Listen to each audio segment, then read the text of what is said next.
Scoot your butt back. Hey, wait. We're live. Hello, and welcome to If These Heels Could Talk. I'm JoyGenea with Solutions by JoyGenea. It's so early in the morning, we don't know what our businesses are called anymore. And I'm Michelle with Bad Get Digital. See? Wow. Hold on. This is distracting. There. I know, it's a little, we got to turn some things down. Okay. Well, welcome to If These Heels Could Talk. Yeah. It is our last episode of this year, and we're recording it right before the end of the year. It will come out right before the beginning of the year. Mm-hmm. And so... Actually, it'll come out right after. After the beginning of the year. That's next what I meant.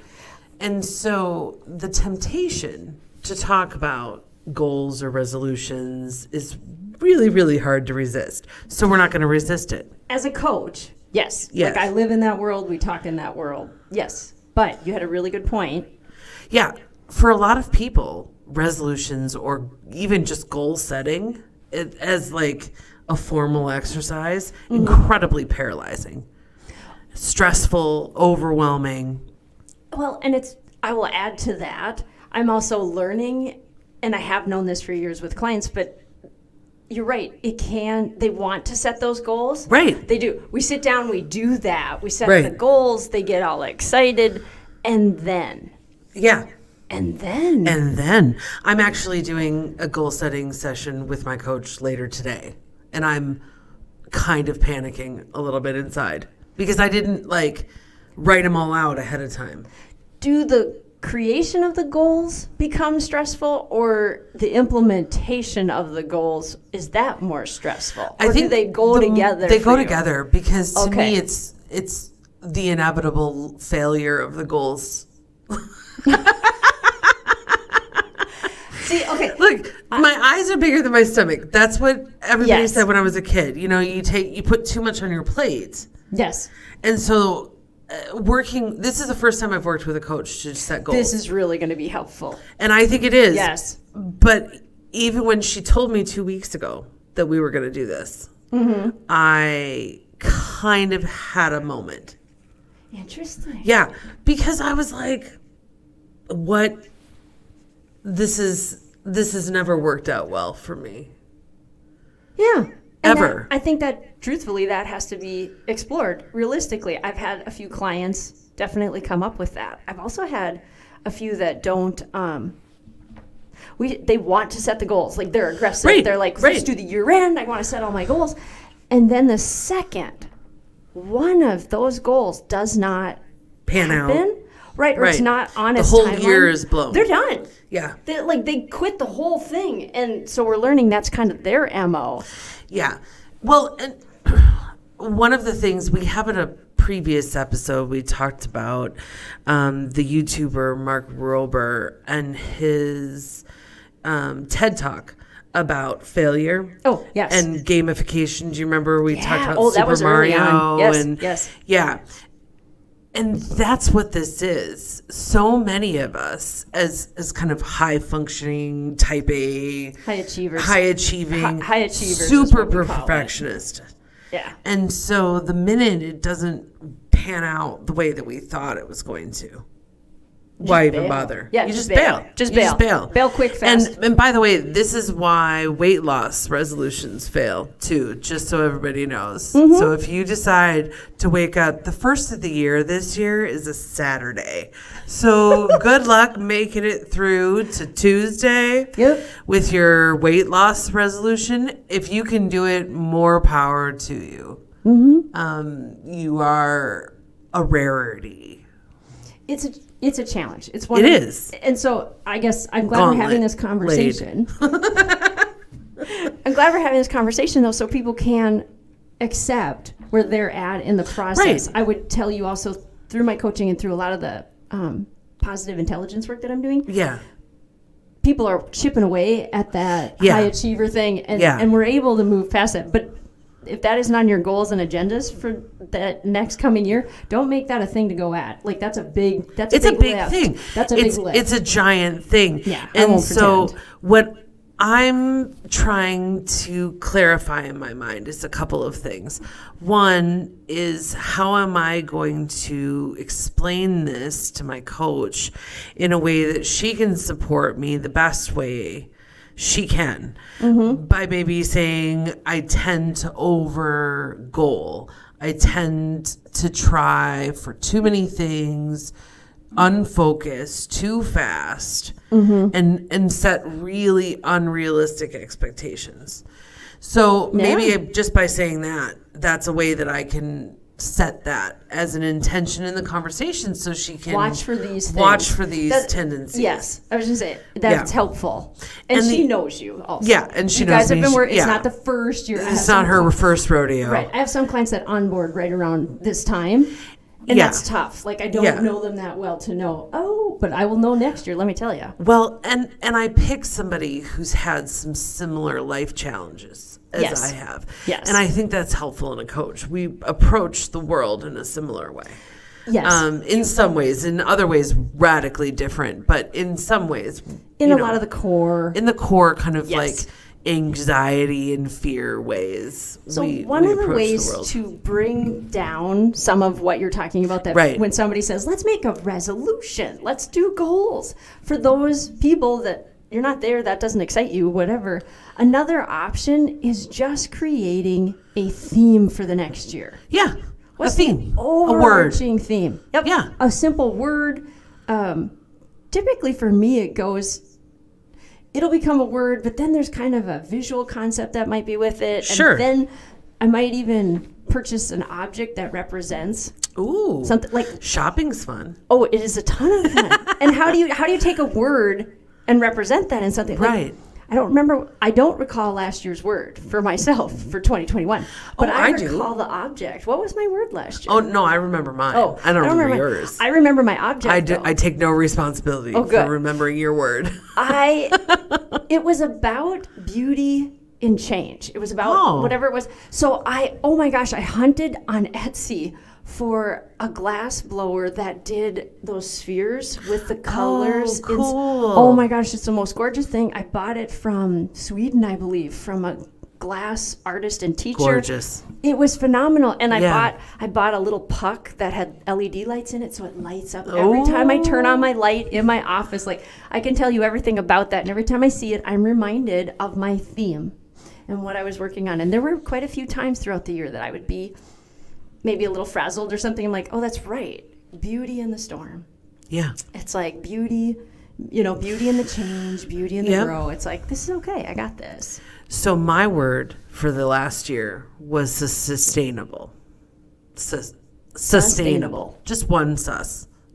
It's not overly sus. By the way, I found out from a friend who has teenagers that sus is now canceled. Oh. So nope. Canceled is probably canceled, but sus is no longer cool. Just FYI for people out there. So my word was sustainable and not environmentally sustainable. Yeah, well, wait, how did you apply that? So we're talking about people creating themes. Right. So how did that kind of come around? Where did you... So this past year, my business celebrated 5 years. Mm-hmm. And so I had kind of felt like I got past initial viability. Yes, this is here. Yes, this is a business. Yes, it's doing its thing, right? Mm-hmm. And it's just starting to chug along without me, which is awesome and exactly what it needs to be, and in no way impacts my emotions negatively when I walk into work after a week and a half and everything's fine. Not a problem. So sustainable is about making sure that the model can scale, making sure that the model can sustain without me. I can see that in a lot of your decisions this last year. Like, as you say that, I'm like, that explains part. Like, that really, that actually so explains a lot. So it explains some staffing decisions. It explains decisions as small as where do people sit in this building. Yes. It explains the building. Mm-hmm. It explains a lot of the way that I chose to spend my time more internally and less outwardly, which has had a challenging implication in the business's revenue. Oh, yeah. But it's also been absolutely essential because you can't push more and more and more without the systems and processes to sustain it. You can't. It breaks down. It breaks down. It breaks down. And it gets now that we're getting there, I mean, obviously this is not something that you achieve. No. I think that's why I like themes instead of goals. They feel more ongoing. Okay. And less final. Yeah. Like, I don't expect to ever spike the football in the end zone of sustainability. Right. Yeah. But if I had set a goal to be at a certain place in sustainstainability this year, by now, I probably would have abandoned it 9 months ago. Do you see what I mean? Yeah. So how did you, was it because you were in the mastermind group and it was part of that you came up with the theme? Or? Yeah. So I was a part of that at the beginning of the year, but leaving that was about the same theme. Right. When everything got put up against this theme, when all of the decisions and like our core values and our handbook, and when all of these decisions got put up against this theme, it all of a sudden helped clarify decisions in my thinking. Yeah. And so it wasn't so much that I wanted to achieve something specific, but I wanted to work on something specific. Does that make sense? Yes. A theme helps. What I find with clients, a theme helps to be a guide and something to check, just like mission statements and value, mission and something vision to check back on. It's part of that. Yeah. And it's somewhat personal, because I think that was also in your personal life kind of. Yeah. Also a theme. But it's a hack, right? Because it wasn't about achieving anything. Yes. It wasn't about getting anywhere or finishing something. It was just about, this is something that I need to have at the forefront of my mind this year. Yes. So that's something you're going to come to probably later today when you're working with your coach, going through these. And so every year with my consistent coaching clients, we do a year-end, I call it a year-end wrap-up. And I was taught this by one of my best coaches. You do a year-end wrap-up. It's a variety of slight questions that aren't challenging. They're not. And you just write down the first things that come to your mind. Anyways, it's a group of small questions about wrapping up the year and what you're going to leave behind. Sure. And not move into the next year. And then it's a bunch of questions about what would you like the next year to look like? How would you like it to feel? What would you like it to feel? And what we've found, and then at the end, you kind of write a little paragraph to yourself about like in this case, it would be, how does 2022 go? And you write, well, at the end of 22, like this happened and that happened. And you just write this mythical-ish type of thing. And typically out of that, you can tell from how you answered questions and so forth, you get the theme. And sometimes we have to ask each other. We do this for myself, I do this in a group. When I'm working with clients, we kind of brainstorm it together to be like, I heard themes under, something about this, a little about that. And usually all of a sudden, if they don't find it in that call, it's a week later, all of a sudden they're like, oh my God, this is it. And I bought this little thing. I found, they'll be out shopping or something. And they're like, I found this little sign or this quote or something. And this is it, this word right there. And I'm like, okay, then that's it. Yeah. Like, we got it. And we're just going to keep going. And I put that in the file, and I know that we're checking in on that throughout the year. Yeah. Like, does this fall under our theme? And you're right. It does work really well. It does work really well for people to have a theme and an ability to just be focused on a greater thing other than checking boxes. Right. And moving things forward in that manner. Well, and it also breaks down some of the complications of goals, because there are some of the challenges with goals are external. There are circumstances that you can't control, and it doesn't always learn that in the last year. It doesn't always feel like goals are very flexible. And that was one of the problems, right? Like 9 months into 2020. Oh my gosh. There were I had a lot of people, friends, clients, so forth, that those were our conversations. They're like, this is a joke. My business plan is a joke. This whole thing is a joke. Like, they just wanted to, they were like, I'm out. And you just want to give up. That's not how it works. I'm like, how do we adapt this? How do we scrap this whole thing? Right. That's what I had to do with some of my real big perfectionists and high achievers. I took away the whole thing. I'm like, give me that. Instead, we need to just have a theme.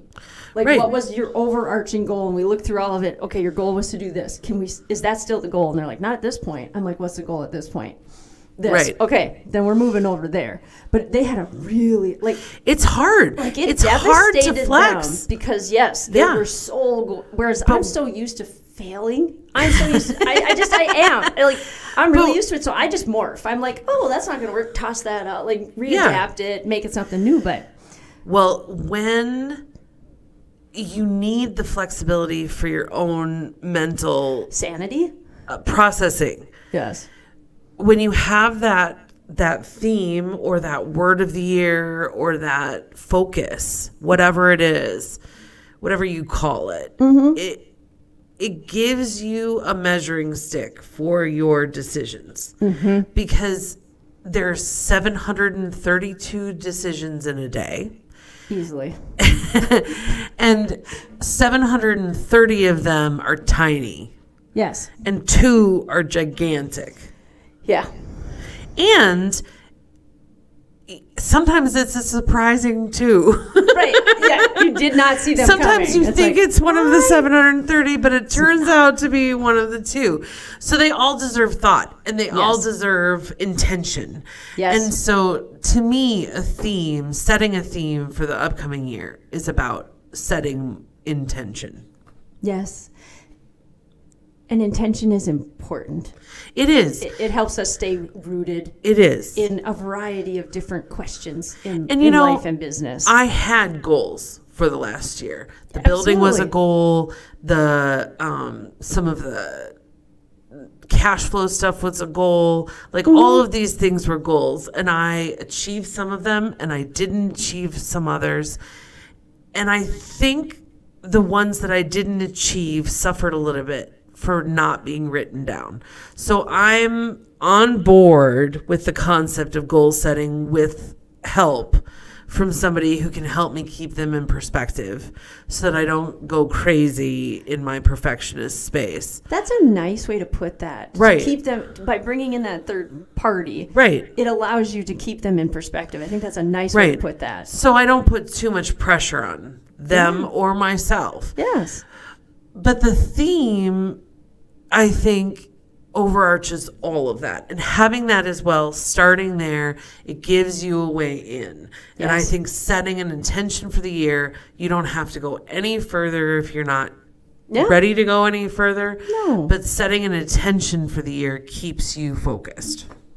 One of the ways that mastermind, the businesswoman that ran that, one of the ways she helped all of her mastermind members remember that is she used a local printer to help support them, and she had notepads made each year with your theme on it. With your word. Right. And I remember at first I'm like, well, this is nice, but as I used them throughout the year, and she even allowed, I know for some people, she gave them the printer's name because they ordered more.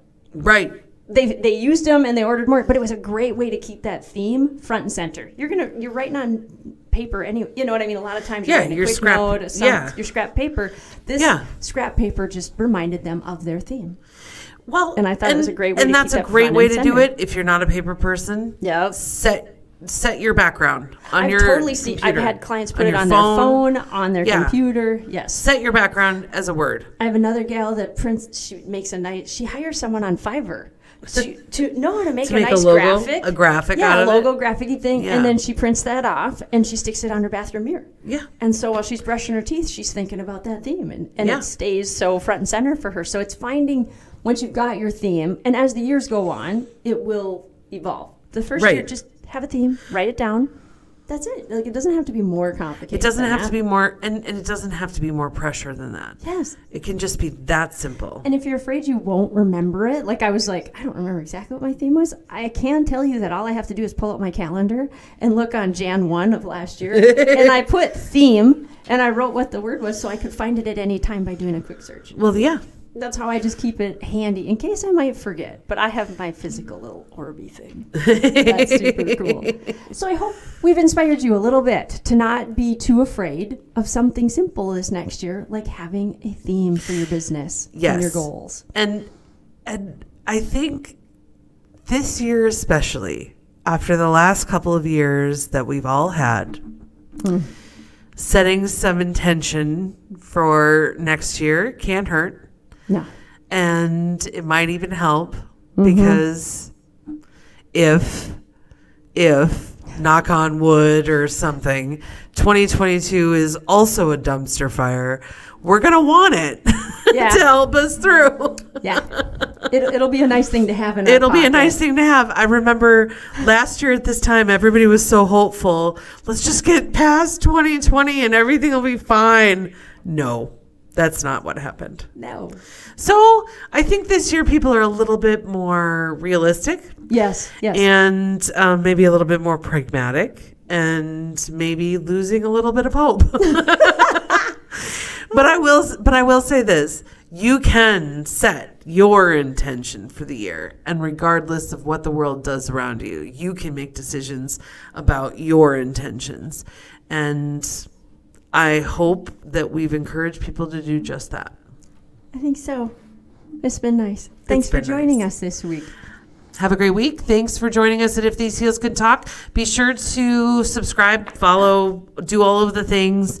Subscribe on YouTube. Follow on your favorite streaming. Apps and what is the streaming podcasting? Media? That's what we're doing. Podcasting platform. And catch us on YouTube now. You can also see videos of us recording these sessions. We're coming out with a newsletter. 2022's got a few things for us also. Yeah, we're setting our intentions. We are. Have a great week.